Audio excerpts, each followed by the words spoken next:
प्रभास की हाल ही में रिलीज हुई मूवी सलार ने अब तक बॉक्स ऑफिस पे 550 करोड़ से भी ज्यादा रुपये कमा चुकी है। ये तमाचा था उन लोगों के लिए जो कह रहे थे कि अब प्रभास का टाइम चला गया है। इससे मुझे एक शेर याद आ गया, सुनिए। Failure is not the opposite of success, it's stepping stone to success.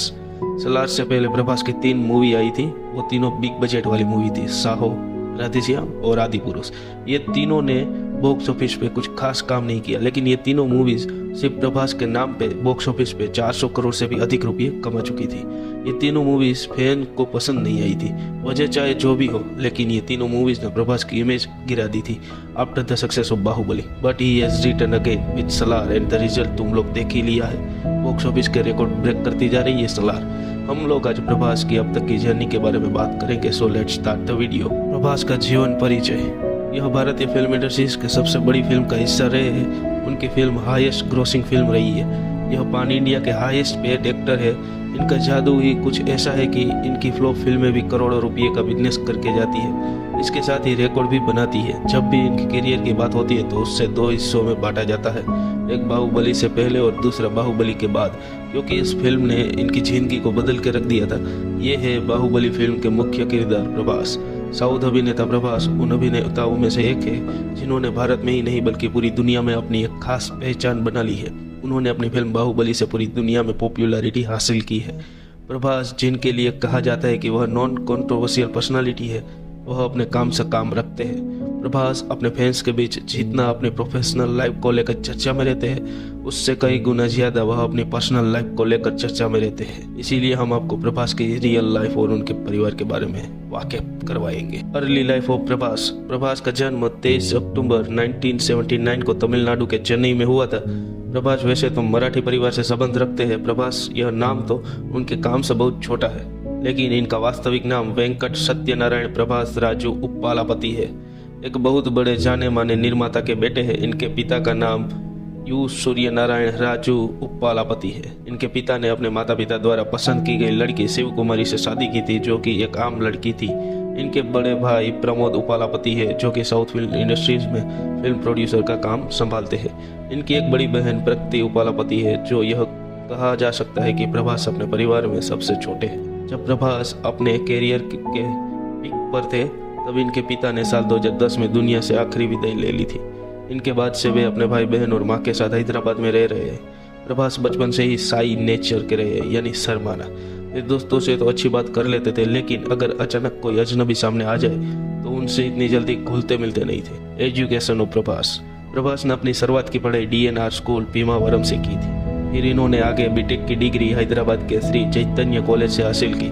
Engineering तो सिर्फ उनका परिवार चाहता था, इसलिए उन्होंने बीटेक की पढ़ाई पूरी की, लेकिन उनका पैशन तो फूड था। फिर खाना पीना बहुत पसंद था, इसीलिए वह आगे चलकर होटल इंडस्ट्रीज में जाना चाहते थे। वह अपना खुद का होटल बिजनेस शुरू करना चाहते थे, जिनके लिए वह प्लानिंग भी कर चुके थे। लेकिन साउथ फिल्म इंडस्ट्रीज के फेमस सुपरस्टार कृष्णम उप्पालापति ने कहा कि उन्हें फिल्म इंडस्ट्रीज में आना चाहिए, यह तुम्हारे लिए अच्छा होगा।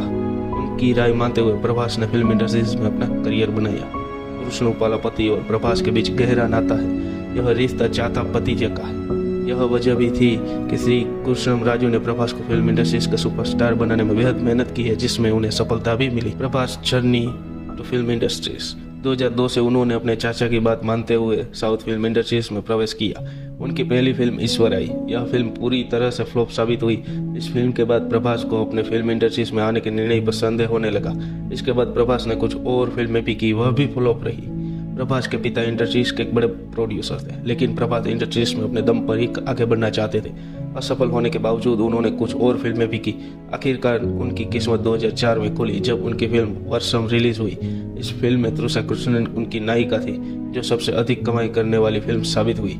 यहीं से प्रभास की किस्मत बदल गई। फिर उन्हें फिल्म इंडस्ट्रीज में बड़ी फिल्मों में काम करने का मौका मिलने लगा, लेकिन प्रभास को यह नहीं समझ में आ रहा था कि उन्हें किस तरह की भूमिका निभानी चाहिए। वह कमर्शियल सिनेमा का हिस्सा बनना चाहते थे। Let's talk about what happened to Baahubali two getting Prabhas. Prabhas की तारीफ जब राजामौली तक पहुंची तो उस समय बाहुबली फिल्म बना रहे थे, तो उन्होंने प्रभास को अपनी फिल्म के लिए सिलेक्ट कर लिया। 2005 में पहली बार SS राजामौली ने प्रभास के साथ काम किया था।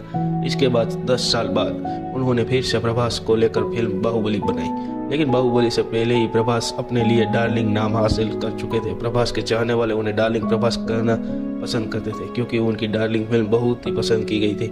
बाहुबली फिल्म प्रभास के लिए एक तपस्या थी। इस फिल्म के लिए प्रभास को एक पर्टिकुलर बॉडी एवं हेयर स्टाइल को मेंटेन करना था, बल्कि लंबे समय तक इसी लुक में रहना था। 5 साल तक प्रभास बाहुबली के लिए इसी लुक में रहे। फिल्म बाहुबली का अवतार लेना प्रभास के लिए इतना आसान नहीं था। प्रभास को एक कठिन ट्रेनिंग से गुजरना पड़ा। स्ट्रॉन्ग रेजिमेंट, उन्हें अपना 30 किलो वजन बढ़ाना पड़ा। उनकी ट्रेनिंग के लिए जिम के इक्विपमेंट पर 1.5 करोड़ का खर्चा किया गया था। उनके ट्रेनर मिस्टर लक्ष्मण रेड्डी थे। प्रभास की जिंदगी में बाहुबली ने एक बहुत बड़ा बदलाव किया है। वो कहते हैं ना, कुछ पाने के लिए कुछ खोना भी पड़ता है। बाहुबली के लिए प्रभास का त्याग। कहा जाता है कि SS राजामौली को प्रभास से अच्छा एक्टर मिल ही नहीं सकता था जो इस फिल्म के लिए इस तरह से समर्पित था। जब वह 4-5 सालों के लिए बाहुबली फिल्म कर रहे थे तब उन्होंने न कोई दूसरी फिल्म साइन की, न किसी ब्रांड का एंडोर्समेंट किया। एक ब्रांड वालों ने प्रभास को एक फिटनेस ब्रांड के लिए अच्छा खासा अमाउंट देने की पेशकश भी की थी, लेकिन तब प्रभास ने उस करोड़ों के ऑफर को रिजेक्ट कर दिया। वह सिर्फ और सिर्फ बाहुबली पर ही फोकस करना चाहते थे। प्रभास का यह सारा सेक्रीफाइस काम आया। बाहुबली करने के दौरान एक अफवाह यह भी उड़ी थी कि प्रभास को वर्कआउट के कारण कुछ प्रॉब्लम हो गई है, वह कोमा में चले गए हैं, जो बाद में झूठी खबर साबित हुई। बाहुबली भारतीय सिनेमा की न सिर्फ सबसे बड़ी बजट की फिल्म है बल्कि सबसे ज्यादा कमाई करने वाली फिल्म भी बन चुकी है। बाहुबली फिल्म के दोनों ही पार्ट बहुत सक्सेसफुल रही है। इस फिल्म ने प्रभास को भारतीय सिनेमा का सबसे बड़ा स्टार घोषित कर दिया, या कहूँ कि बना दिया। यह भी कहा जाता है कि बाहुबली फिल्म के बाद प्रभास को 5000 लड़कियों के प्रपोजल आए थे मैरिज के लिए, क्योंकि प्रभास सिंगल है और अभी तक सिंगल है। हाल ही में 2023 का एंड आ रहा है और अभी तक वो सिंगल ही है। बाहुबली के बाद प्रभास जैसी फिटनेस हर कोई पाना चाहता था, वही होटल एवं रेस्टोरेंट में बाहुबली नाम की कई डिशें एवं थाली परोसे जाने लगी। वही बहुत सारी लोकेशन एवं प्रोडक्शन के नाम ही बाहुबली से शुरू होने लगे। बाहुबली को प्रभास ने अपनी जिंदगी के 5 लंबे साल दिए हैं, ये हमें भूलना नहीं चाहिए। प्रभास की कैरियर की 2 शुरुआत होती है, एक बाहुबली से पहले और दूसरा बाहुबली के बाद। तो चलिए बाहुबली के बाद से प्रभास के कैरियर के बारे में बात करते हैं। बाहुबली के बाद प्रभास कुछ और फिल्म करने के लिए फ्री थे। इसके बाद उन्होंने राधे श्याम की। इस फिल्म से उम्मीदें तो बहुत थी, लेकिन फिल्म को रिव्यूज बहुत गंदे मिले थे। इस फिल्म का फ्लॉप कहा जा रहा था, लेकिन फ्लॉप होने के बावजूद इस फिल्म ने 400 करोड़ से भी ज्यादा का बिजनेस किया था। प्रभास के करियर की कई खबरें तो उड़ी, लेकिन आज तक प्रभास ने अपना एक भी अफेयर स्वीकार नहीं किया है। जबकि अनुष्का शेट्टी के साथ उनकी सालों से अफवाह उड़ रही थी, क्योंकि बाहुबली में उन्होंने 5 साल तक साथ में काम किया था। इससे पहले भी 2 और फिल्म में काम कर चुके थे ये तो। लेकिन प्रभास का कहना है कि हम उनके साथ काम करते हैं, इसीलिए लोगों को ऐसा लगता है कि हम डेटिंग कर रहे हैं, लेकिन हम लोग डेटिंग नहीं कर रहे हैं। लेकिन सच्चाई तो ये है कि जब प्रभास के एक परिवार फैमिली मेंबर की डेथ हुई थी, प्रभास हॉस्पिटल में थे और तब अनुष्का शेट्टी भी उनके साथ थी। कहा जाता है कि सच्चा और अच्छा आदमी वही है जिसके दोस्त बहुत पुराने हो। प्रभास के साथ भी कुछ ऐसा ही है। प्रभास के 20 साल पुराने दोस्त आज भी, जब वह इतने बड़े स्टार है, तो भी उनकी जिंदगी में बहुत अहमियत रखते हैं। प्रभास का कहना है कि वह अपने दोस्तों के बगैर नहीं रह सकते, उनके बिना उनकी जिंदगी अधूरी है।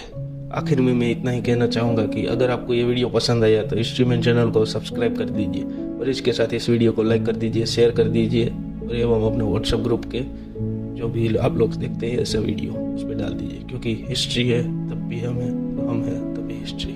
Thank you for watching.